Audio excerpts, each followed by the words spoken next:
So yun guys.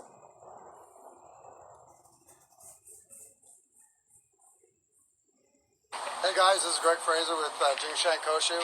Today I've been requested to do some tactical knife defense stuff. So what we're going to work on today is unarmed defense against a blade. The first thing that I always say, if you have an opportunity, A, either get the hell out of there, B, up the weapon. So if I have a blade, I definitely want to be able to up the weapon, okay? If I don't have a gun, I want to be able to use my environment.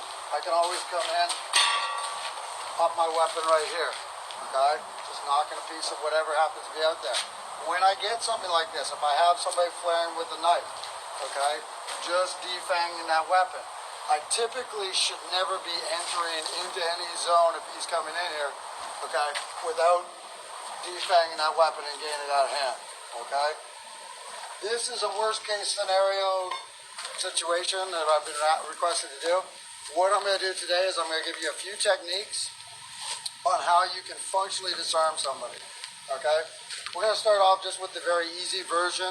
What we're going to start off with here is somebody that's coming in and stabbing. Now, a lot of times you'll see this type of situation here where he's coming in stabbing, and people think that, just give me a couple of stabs, that we're going to block and do all these type of things, okay? In reality, what's going to happen is this hand is going to be flaring all over the place, right? He's going to be going, it's going to be, and he's even going slow right now for me, but he's flaring this all over the place, okay?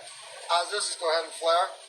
If I'm looking at the arm here and I try to come in and block, there's a great likelihood that I'm going to get cut. Once I get cut, then he's open to move in, okay? And against what most people say, the reality is there's actually no such thing as sport knife fighting. Okay? There's no such thing as sport knife fighting. So as he comes in, what I'm looking to do is get control. It doesn't matter where I get on the upper arm, but I need to get that upper arm. Okay? As he's coming in, I need to get my body back, get myself outside, and I want to control this upper arm. From that point, a couple things I can do. What I'm looking at, I'm not squeezing and grabbing with my hand. I'm sliding with my thumb and my middle finger down to the wrist pocket right here, okay? This point right here is key. See that? So if I'm coming in, first option, I'm stopping, okay? I may be also, as he's coming in, looking at putting in a rhino or putting in some sort of strike, okay? We're just looking basically at the function here. So I've driven in. Once I've got control here, there's a couple options for me. First one is to slide down, okay? I'm not grabbing because somebody's going to be sweaty. There's going to be all kinds of sizes of arms and everything. I slide down to what we call the wrist pocket. See right here. This gives me control of the wrist, okay?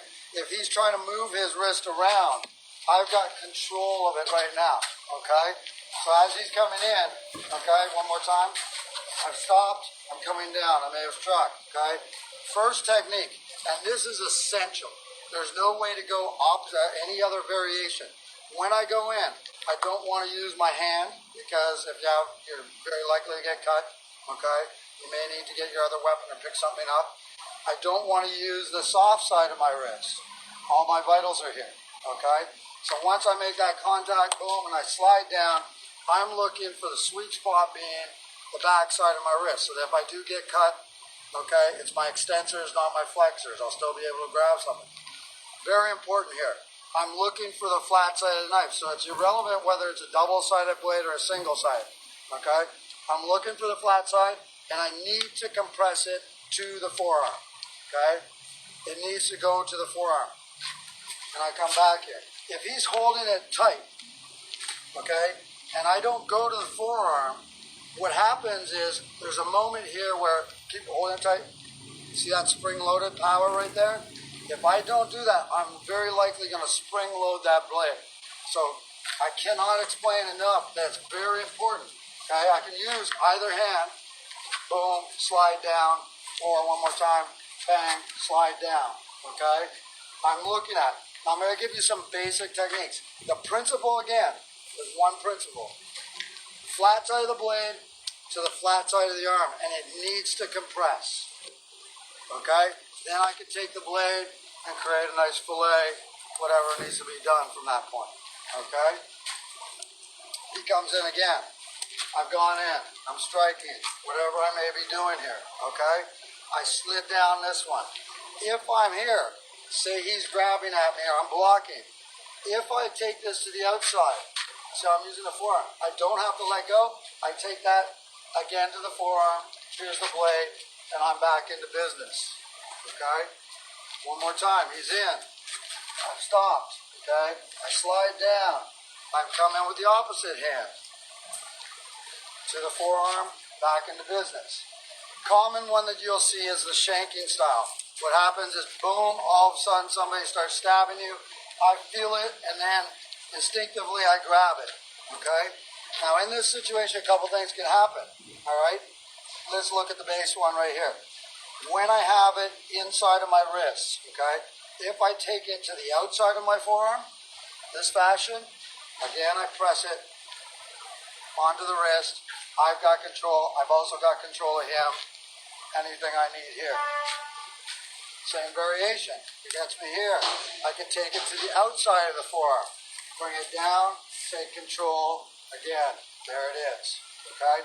If, as he's coming in, I slid down and he slapped one of my hands away, okay? Then you can see the single forearm technique still works. I get that out. He's gone. If I get a blade on the ground, you shove them away and you're back for pickup. Okay, guys, we're closing it up right now, so I'd like to thank Dave Stafford for coming out and helping me. Again, this is just the first phase, what we call the clean and easy techniques. What we'd like to do is get your feedback, whether it's positive or negative. Thank you very much for checking it out, and hope to hear from you soon.